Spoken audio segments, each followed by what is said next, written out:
Assalamualaikum warahmatullahi wabarakatuh. Jumpa lagi bersama saya di channel Saluran Misteri. Pada kesempatan kali ini saya akan membacakan sebuah cerita yang berjudul Air Penglaris. Cerita ini datangnya dari salah satu narasumber. Yuk, daripada kita lama-lama, langsung saja menuju ke ceritanya.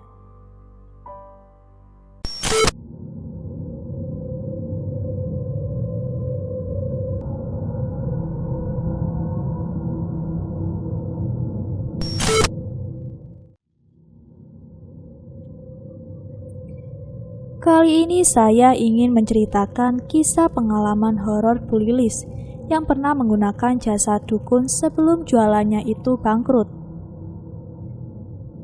Bu Lilis disarankan oleh temannya untuk mencari salah satu cara atau ikhtiar ke dukun.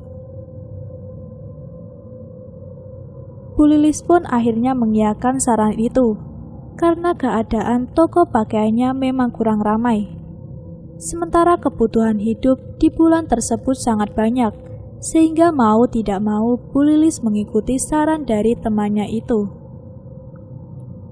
Berharap dengan bantuan dukun ini dagangannya bisa laris terjual dan memenuhi kebutuhan untuk beberapa bulan yang memang sudah menjadi target, sudah menjadi kebutuhan mutlak harus dipenuhi. Dari kebutuhan sehari-harinya, biaya sekolah anak-anaknya, serta biaya rumah sakit suaminya. Hal itu yang membuat Bu Lilis seperti orang yang hilang akal, tapi dia masih berusaha berjuang bagaimana caranya agar dia bisa menutupi hutangnya, sekaligus bisa mencukupi kebutuhan beberapa bulan ke depan. Singkat ceritanya, Bu Lilis yang sudah sampai ke dukun. Dia disuruh untuk melakukan ritual, tapi hal itu tidak dilakukan di tempat sang dukun, tapi di tempat berjualannya. Di tokonya Bu Lilis disuruh ritual dengan cara menyebar air atau menyipratkan air yang sudah dibacakan mantra oleh dukun. Mantra itu seperti pemanggil jin agar dagangannya Bu Lilis ini ramai pembeli. Dan hasilnya memang benar. Setelah beberapa hari mencipratkan air yang sudah dipancakan mantra, pelanggan konsumen baru berdatangan. Dalam 1 minggu, kebutuhan untuk 1 bulan itu terpenuhi. Rasa terima kasihnya pun disampaikan ke temannya. "Mbak, makasih ya Mbak, udah bantu saya. Dagangan saya bisa laku, dan sekarang sudah banyak pelanggannya. Makasih Mbak, makasih." Sembari memberi beberapa lembar uang yang sudah ditaruh di dalam amplop untuk temannya sebagai rasa terima kasih. Karena dengan berkat bantuan temannya ini, Bu Lilis bisa mencukupi kebutuhannya. Enggak Bu, saya ikhlas mengantarnya." "Terima saja, itu enggak seberapa dibandingkan saya yang kemarin. Waktu itu saya dalam keadaan terpuruk, belum bisa memberikan lebih ke sampean Mbak. Kalau begitu saya terima kasih ya." Ritual itu dilakukan setiap kali Bu Lilis buka toko. Dari rumah Bu Lilis membawa botol air mineral yang dari dukun itu, dan setiap minggu sekali Bu Lilis harus datang ke dukun meminta 1 botol air mineral. Karena dalam 1 minggu air itu sudah habis. Bagi orang tidak tahu, mengiranya itu hanya sebatas botol air minum, namun kenyataannya itu air penglaris. Ritual tersebut terus-menerus dilakukan sampai hampir 1 tahun lamanya. Hampir 1 tahun lamanya, kondisi suaminya pun sudah sembuh.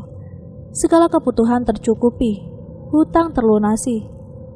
Selama 1 tahun ini, hasil dari toko yang dikelola oleh Bu Lilis dikenal di lingkungan pasar, yang memang terkenal dengan dagangannya yang sangat laris, murah, dan berkualitas. Orang mengira larisnya tokonya Bu Lilis itu bukan karena penglaris atau bantuan dari dukun. Yang mereka tahu hanya 1 temannya saja yang sudah mengantarnya. Maka dari itu, Bu Lilis selalu memberikan uang setiap bulannya untuk tutup mulut agar orang-orang tidak tahu, dan agar mereka mengira kalau larisnya tokonya Bu Lilis itu karena kualitas dan harganya murah. Padahal Bu Lilis menjualnya terbilang mahal karena ia mendapatkan laba yang lumayan besar. Dari hasilnya 1 tahun itu bisa merenovasi rumah, bisa membeli motor buat anaknya yang sudah kuliah, segala keperluan dapat ia beli. Tapi ada satu kejadian yang membuat Bu Lilis ini sakit hati dan kecewa, bahkan bisa dibilang frustasi. Karena ada satu kejadian saat dia harus menyerahkan salah satu keluarganya yang akan dijadikan tumbal sebagai pengganti atas apa yang sudah dihasilkan selama 1 tahun. Bu Lilis diberitahu atau ditemui oleh sosok yang menyeramkan yang datang lewat alam mimpi. Mimpi itu datang bukan cuma sekali saja, tapi 1 minggu itu bisa 3 kali mimpi itu datang.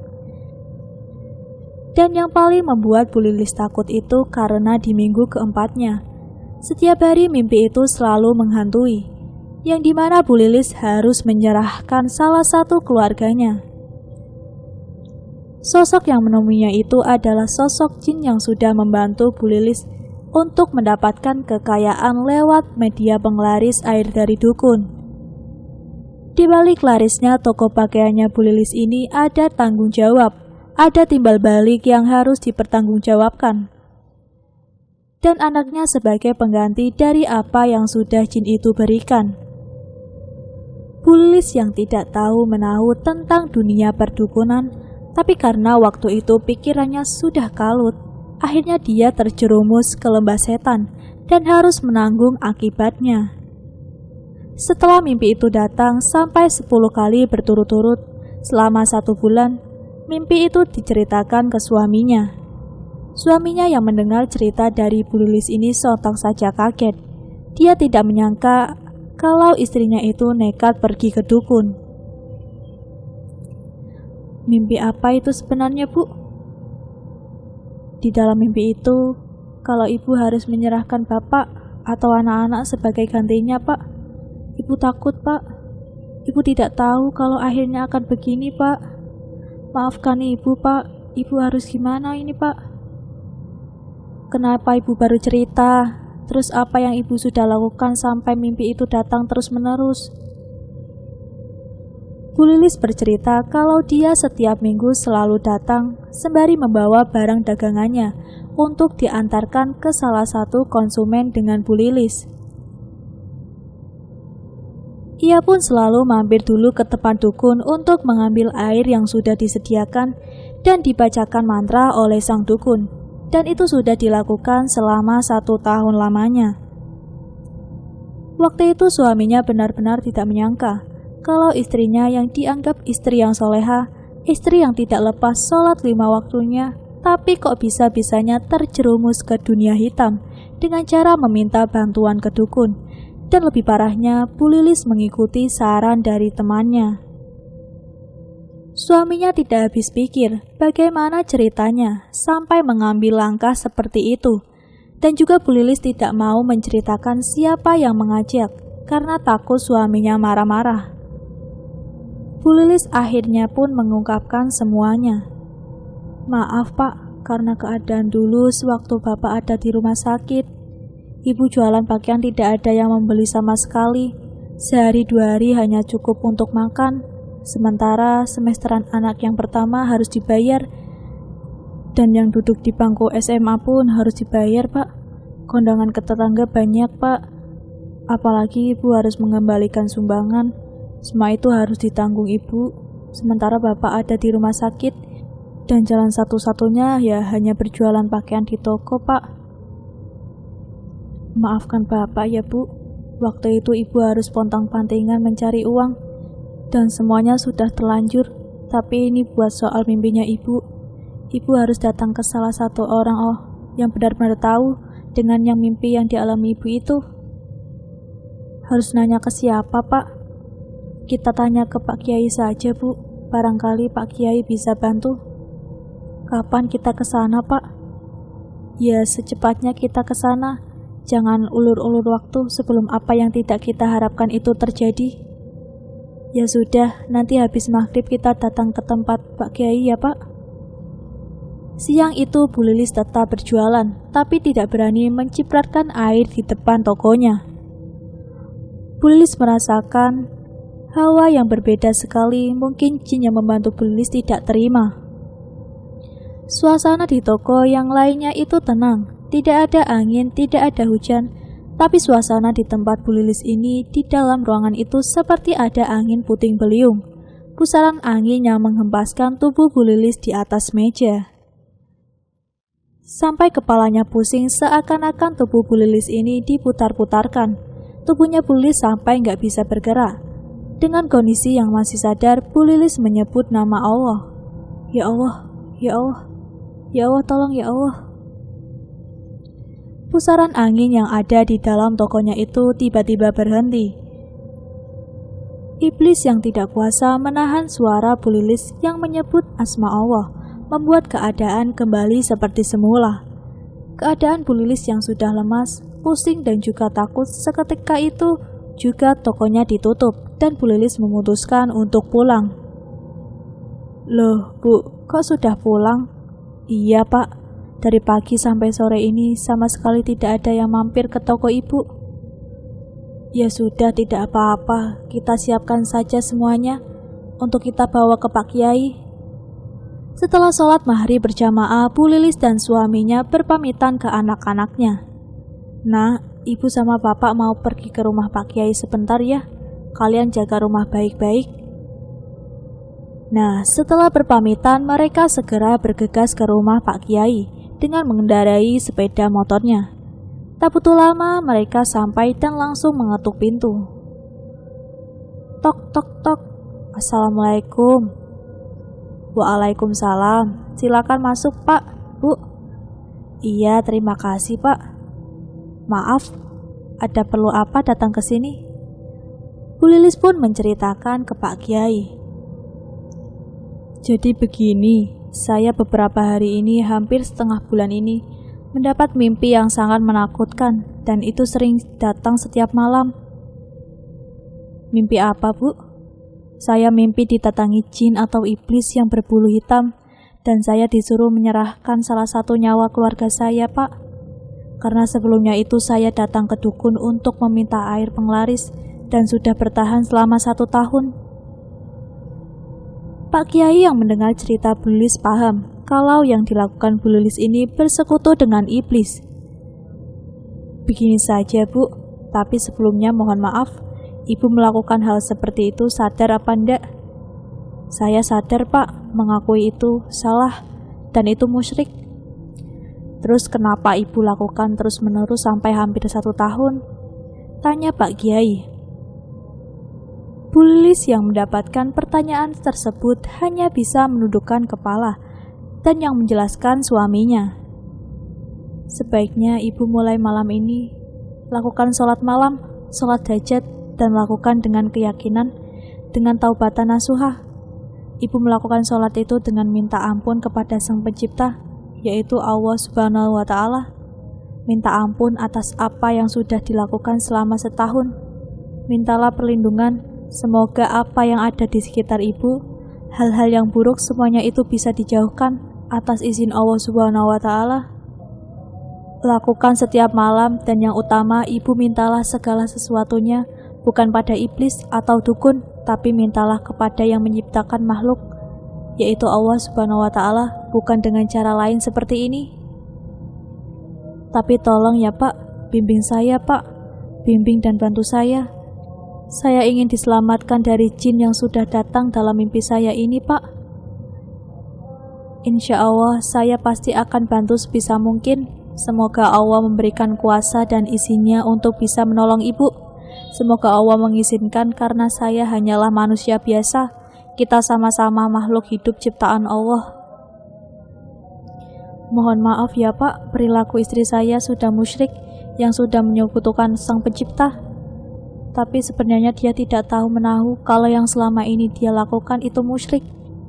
Dia awalnya datang ke dukun meminta bantuan agar apa yang menjadi tanggung jawabnya, bebannya waktu itu menjadi mudah, tapi alhasil istri saya terjerumus ke jalan yang sesat. Minta maaflah sama Sang Pencipta Pak, Bu.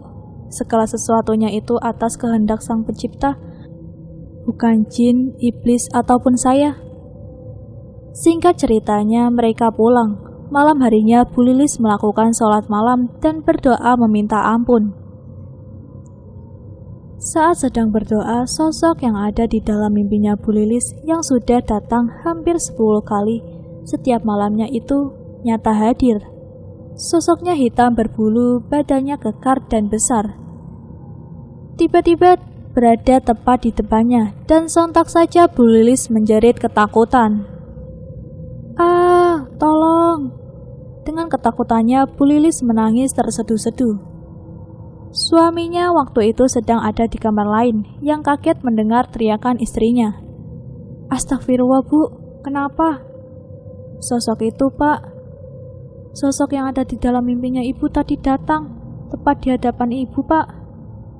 "Tenang, Bu, ada Bapak. Ibu harus bisa melawannya dengan segala apa yang Ibu yakini, bahwa segala sesuatu itu atas kehendak Sang Pencipta." "Iya, Pak. Ibu akan lakukan apa yang Pak Kiai sampaikan." Singkat ceritanya, 7 hari 7 malam berturut-turut Bu Lilis melakukan sholat malam. Tentang keadaan toko pakaiannya hari demi hari semakin surut. Pernah ada beberapa orang pura-pura dan semua itu menipunya. Orangnya bilang, "Sebentar ya, saya ambil uang." Dengan percaya begitu saja, orang itu tidak balik. Dan itu terjadi bukan sekali 2 kali saja, tapi sudah berkali-kali, sampai dagangannya Bu Lilis hampir habis. Ada juga yang datang membeli dengan uang palsu. Cobaannya tak hanya itu saja. Tiba-tiba anak pertamanya Bu Lilis mengalami sakit-sakitan, yang tidak tahu sebab musabab sakit itu disebabkan apa. Sudah dibawa ke berbagai dokter, namun tidak ada hasil yang akurat. Sampai hampir 1 bulan lamanya, anaknya Bu Lilis sakit-sakitan, yang tiap jam 12 malam pasti menangis meronta-ronta kesakitan. Sampai akhirnya suaminya Bu Lilis datang lagi menemui Pak Kiai untuk meminta petunjuk apa yang sebenarnya terjadi, apa yang sebenarnya dialami oleh anaknya. Anaknya Bu Lilis yang dirawat di rumah sakit semakin hari semakin memburuk. Teriakan dan tangisannya sampai membuat pasien yang lain terganggu. Mungkin hampir 1 jam lamanya menunggu suaminya datang. Waktu 1 jam lamanya terasa begitu lama sekali. Saat suaminya ini datang dengan membawa sebotol air yang diminumkan sampai masuk ke dalam tubuh anaknya. Dokter yang sempat melihat air itu akan diminumkan ke anaknya pun bilang, "Maaf, Bu, itu air apa?" "Maaf, dokter, anak saya harus minum air ini yang diperoleh dari Pak Kiai." "Oh iya, silakan saja jika itu yang terbaik." Dokter pun mempersilahkan Bu Lilis menggunakan air itu yang diminumkan ke anaknya. Air yang sudah masuk ke dalam tubuh anaknya kini tiba-tiba anaknya teriak, "Panas, panas, tolong panas." Kedua orang tuanya yang mendengar teriakan itu seketika panik. Tubuh anaknya semakin panas. Air itu coba diminumkan lagi, dan tak butuh waktu lama kondisinya kian membaik dan juga tenang, tidak meronta-ronta lagi. Kira-kira hampir setengah jam lamanya setelah sebagian air itu diminumkan, setengah jam kondisi anaknya itu sudah membaik. Teriakan dan jeritan anaknya sudah tidak terdengar lagi. Dokter yang datang memeriksanya pun kaget. "Loh, panasnya kok cepat sekali menurun? Tadi kan panasnya tinggi sekali, sampai saya khawatir. Tapi syukur alhamdulillah kalau kondisinya sekarang sudah membaik." "Ya sudah, suruh istirahat saja dulu.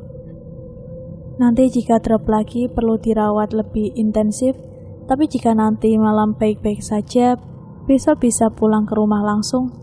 Terima kasih ya, Dok." Suami dan Bu Lilis yang menjaga takut kondisi anaknya drop lagi. Tapi alhamdulillah malam itu baik-baik saja dan bisa pulang.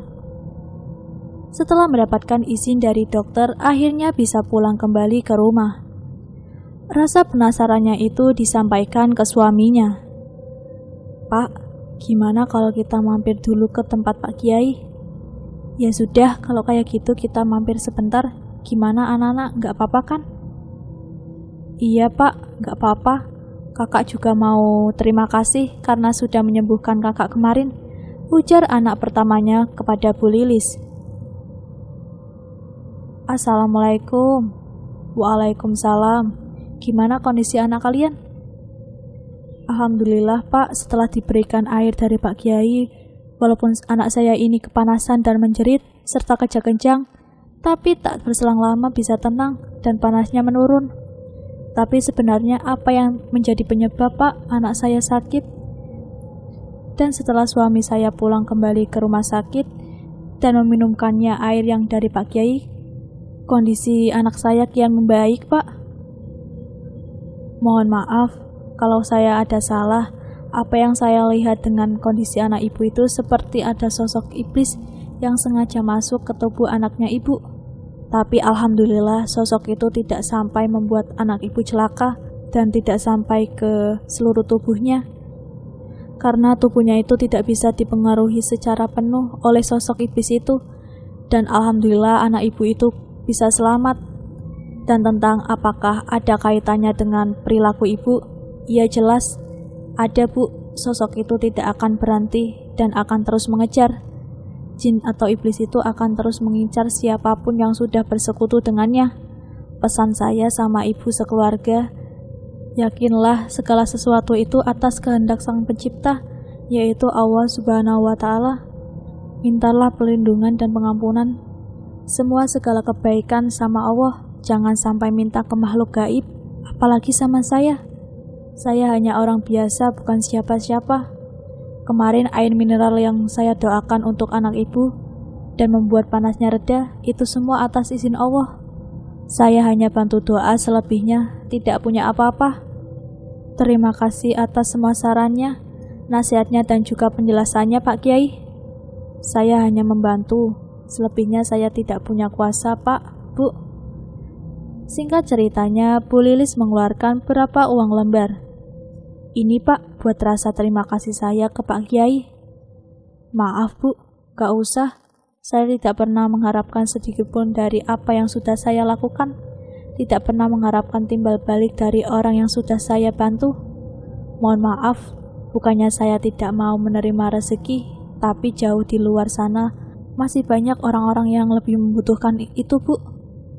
Gunakan uang itu untuk saudaranya ibu maupun orang yang membutuhkan itu jauh bermanfaat bu. Yang paling utama itu soal sedekah, dan juga paling utama ibu tidak memamerkan atau mengaku-ngaku. Karena sebaik-baik orang bersedekah adalah tidak diketahui orang lain, dan itu pun dilakukan bisa mendapatkan balasan dari Allah Subhanahu wa Ta'ala. Semoga dengan apa yang dilakukan menjadi hal yang terbaik untuk Bu Lilis dan keluarganya. Dan itu memberikan contoh untuk kedua anaknya, karena memang sebenarnya suaminya dan kedua anaknya tergolong orang-orang yang soleh-soleha. Bukan dari orang-orang yang sengaja mencari bantuan ke dukun, yang sengaja mendatangkan bantuan lewat iblis. Tapi semua ini dilakukan karena keadaan dan Bu Lilis waktu itu tidak tahu menahu kalau kenyataannya selama dia menggunakan jasa dukun dan ternyata mengandung sifat musyrik dan syirik. Dan akhirnya pun berakhir sampai di sini. Mohon maaf apabila ada kesalahan pembacaan atau artikulasi saya yang kurang jelas. Sekian dari saya. Wassalamualaikum warahmatullahi wabarakatuh.